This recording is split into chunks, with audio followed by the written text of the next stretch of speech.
आज है ऋषि पंचमी, तो मैंने रखा है व्रत। और सबसे पहले मैंने ये गमले में मिट्टी पड़ी थी तो उससे मैं सप्तऋषियों का ऐसे हाथ से बना रही हूँ। सप्तऋषियों को पिंडी रूप में बना रही हूँ। 7 सप्तऋषि इस तरीके से मिट्टी से बना रही हूँ पिंडी रूप में, और गोलाकार रूप में बनाऊँगी माता अरुंधति।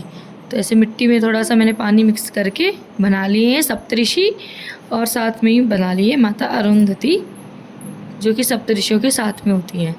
तो इनको लेकर मैं जा रही हूँ नीचे, क्योंकि नीचे मंदिर है हमारा। मंदिर में मैंने इनको इस तरीके से रखा, और सबको पहले मैं गंगा जल से स्नान करवाया, और उसके बाद सबको करूँगी चंदन से तिलक। सप्तऋषियों को तो करूँगी चंदन से तिलक, और जो माता अरुंधति हैं उनको रोली से तिलक करना चाहिए। तो इस तरीके से मैंने सबको तिलक कर लिया है। तो ऋषि पंचमी का व्रत भाद्रपद शुक्ल पक्ष की पंचमी तिथि को मनाया जाता है। तो इसमें सप्तऋषियों की पूजा करी जाती है।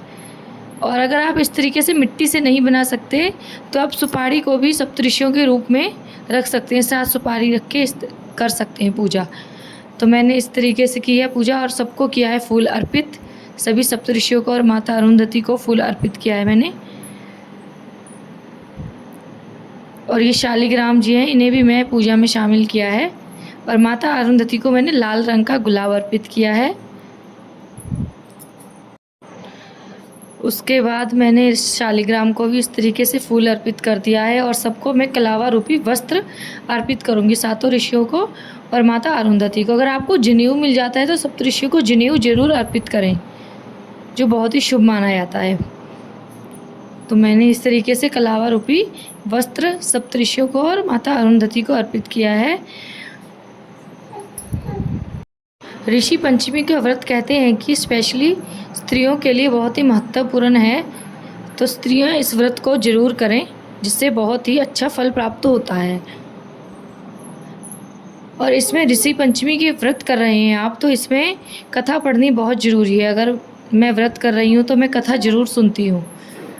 तो अगर आप व्रत कर रहे हैं तो कथा ज़रूर सुनें।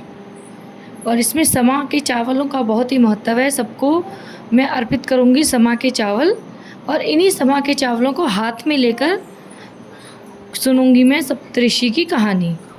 तो ऋषि पंचमी की कहानी मेरे पास बुक है, तो इसमें से मैं पढ़कर सुन लेती हूँ। और मैंने सबको किया है इस तरीके से फल अर्पित और दक्षिणा अर्पित। कोई भी ऋतु फल आप अर्पित कर सकते हैं। और हमारे यहाँ खीरे का बहुत ही महत्व है ऋषि पंचमी वाले दिन। तो खीरे को इस तरीके से कपड़े में लपेट कर रख पूजा में शामिल करते हैं, और साथ में अनाज रखा है। और इसको हम करेंगे पंडित जी को दान। और मैंने आरती के लिए दीपक और धूप बत्ती तैयार कर ली है। और उससे पहले हम सुनेंगे कथा। तो मैं ही हर साल कथा पढ़ती हूँ और अपनी मदर इन लॉ को सुना रही हूँ। आप चाहें तो पंडित जी को भी बुलाकर कथा सुन सकते हैं, बट मैं हर साल खुद ही कर लेती हूँ, घर पर ही सुन लेती हूँ, और अपने घर में जो भी मेंबर होते हैं सबको सुना देती हूँ। और इसमें पंचामृत भी बनाया जाता है। तो मैंने आरती की तैयारी कर ली और कहानी पढ़ ली। और शाम का वक्त हो चुका है। अब सुबह के वक्त मैंने पूजा करी थी और शाम का वक्त हो चुका है। तो इन्हें विसर्जित ज़रूर करें आप किसी नदी में या फिर किसी गमले में। तो मैं इन्हें अभी फ़िलहाल गमले में ही, जो मिट्टी से मैंने बनाए थे सप्तऋषि, उनको गमले में विसर्जित कर रही हूँ। और जो ये कलावा वगैरह, इनको मैं नहर में, नदी में कुछ टाइम बाद, जब मुझे समय मिलेगा 10 दिन हफ्ते दिन बाद, विसर्जित कर दूँगी। और ऋषि पंचमी के व्रत में मैं सिंपल पहले एक टाइम में फलाहार करती हूँ, और दूसरे टाइम में सेंधा नमक और काली मिर्च यूज़ करके कुछ भी फलाहार बना लेती हूँ। इस तरीके से मैंने ऋषि पंचमी का व्रत कर लिया है। कंप्लीट वीडियो को लाइक करें।